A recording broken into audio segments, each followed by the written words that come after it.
paying close attention to something. Not that easy, is it?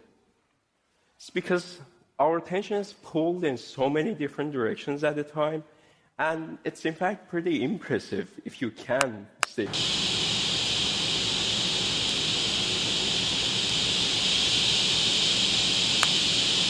Administration's efforts to promote a healthy environment, arguing, interestingly, that he says a robust economy and clean energy are not mutually exclusive. Watch this. For years, politicians told Americans that a strong economy and a vibrant energy